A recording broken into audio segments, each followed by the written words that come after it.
1. 방귀의 이동. 남산골에 서종진이라는 명의가 살았다. 그는 병을 잘 고칠 뿐만 아니라 농담을 잘하기로 유명하였다.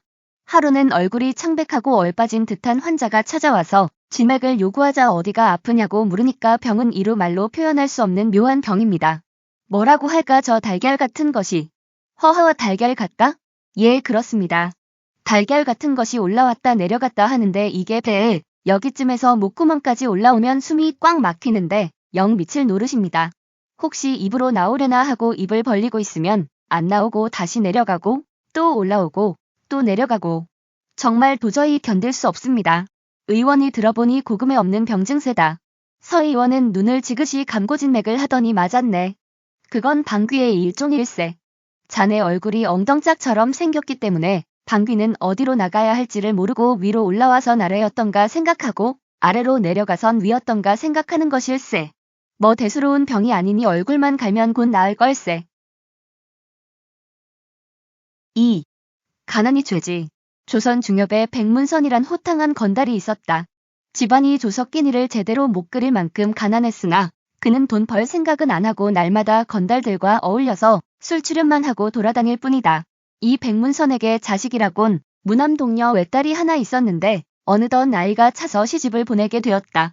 워낙 집안이 가난한 데다가 술망난이라 누구 하나 거들떠볼 사람이 없었으나 다행히도 딸의 인물이 고왔으므로 넉넉한 집안에서 싸 데려가겠다고 나섰다. 혼인 전날까지 술만 퍼먹고 나돌아 다니다가 그래도 잊지 않고 저녁에 집으로 돌아온 백문선에게 아내는 내일 후행은 달리 갈 사람이 없으니 임자가 가시오. 하고 퉁명스럽게 한마디 내뱉는다. 가만히 생각해보니 백문선도 과연 그럴 수밖에 없긴 했지만 한 가지 문제는 입고 갈 옷이었다. 가기는 내가 꼭 가야 될 모양인데 입고 갈 옷이 변변치 않구려. 누덕누덕 긴 저고리는 두루마기 속에서 내다보이질 않으니깐 무관하지만 이렇게 때가 쪼르르 흐르는 바지가랑이가 두루마기 아래로 내다보이는 건 어쩌지? 아내의 입에선 한숨이 크게 흘러나왔다. 고개를 방바닥 아래에 떨어뜨리고 한숨만 내쉬던 아내는 무슨 생각을 했던지 고개를 번쩍 쳐들더니 여보 이렇게 하면 어떻겠소? 어떻게? 내 고쟁이를 입으시오. 두루마기 속이니 내 고쟁이를 입으시고 데님만 단단히 매면 불편하기는 하지만 남 보기에는 괜찮을 게 아니에요. 백문선은 아내의 고쟁이를 입고 데님을 쳤다. 그리고는 딸의 가마를 따라 팽팽히 잡아당기는 아내의 고쟁이가 뜯어질세라 조심스럽게 사돈의 집까지 이르렀다. 이윽고 대례가 끝나고 패백이 끝나자 뒤미쳐 상다리가 부러질 정도로 떡 벌어진 술상이 나왔다. 새 사돈이 권하는 바람에 그는 아내가 신신당부하던 말도 그만 잊어버리고 계속해서 술을 받아 마셨다. 그는 크게 취하여 떨어지고 말았다. 누가 이부자리를 깔아줬는지 아내의 속옷 보고 새 사돈이 웃었는지 어쨌는지 모른다. 정신없이 골아 떨어진 백문선은 잠결에 바지를 벗어 내던졌다. 아랫도리가 알몸뚱이가 되었으니 시원하지 않을 수가 없었다.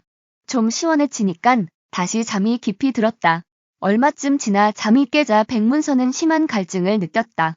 그는 방문을 더듬어 찾아 열고 엉금엉금 기어 부엌으로 나아갔다. 아랫도리가 섬뜩했지만 술이 덜 깬 백문선은 자신이 바지를 벗었다는 사실을 모른다. 물독을 더듬어 물을 퍼마시고 다시 방으로 기어 들어간다는 것이 잘못하여 안사돈이 자는 방으로 들어가고 말았다. 그 방에는 잔치에 참석했던 일가, 친척과 동네 아낙네들이 함께 자고 있었다. 백문선은 엎어지듯 방으로 들어와 자리에 눕는 대로 천정이 들먹일 만큼 코를 골며 잠이 들고 말았다.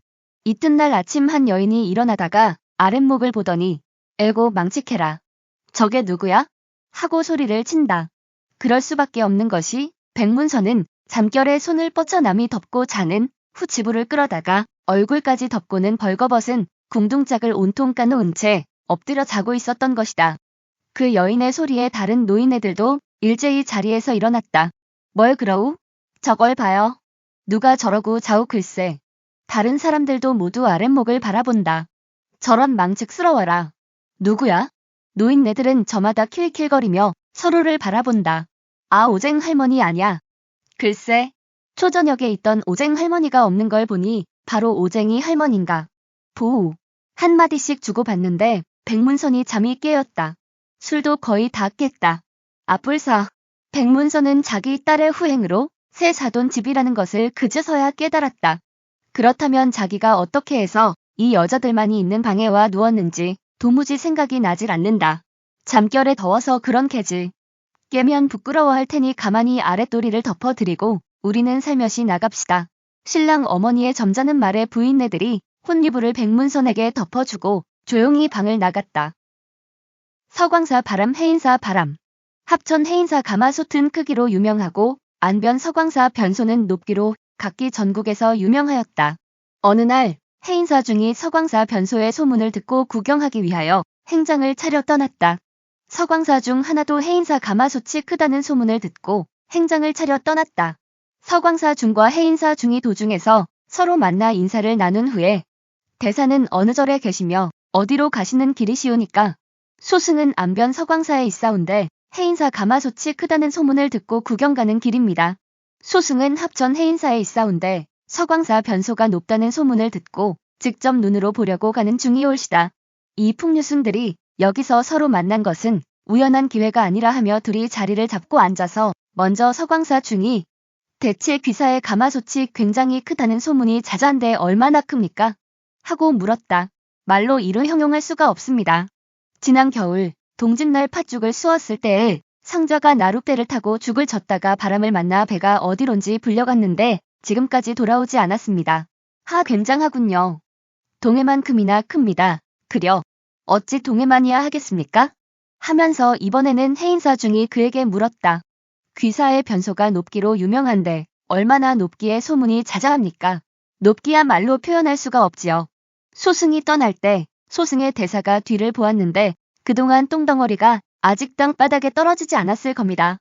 그거 대단히 높습니다. 그려 하늘만큼이나 높습니다. 그려 천만의 하늘만큼이야 높겠습니까? 이와 같은 수작을 한 후에 지금 대사를 만나서 자세한 말씀을 들었으니 가볼 필요도 없습니다. 하고 각기 작별 인사를 마친 후 헤어져 돌아갔다. 4. 통행금지. 여자가 나이가 들면 누구나 그렇고 그런데 숲이 무성하게 이루어지기 마련이건만 아직도 맨송맨송하다는 말을 딸에게서 들은 어머니는 혹시 어딘가 잘못된 거나 아닌가 하는 걱정이 들었다.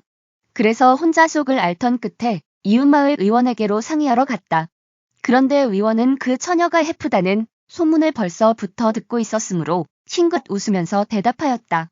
걱정 마시오. 걱정 안 해도 될까요? 하지만 당분간 통행금지에 팻말을 세워야겠소이다.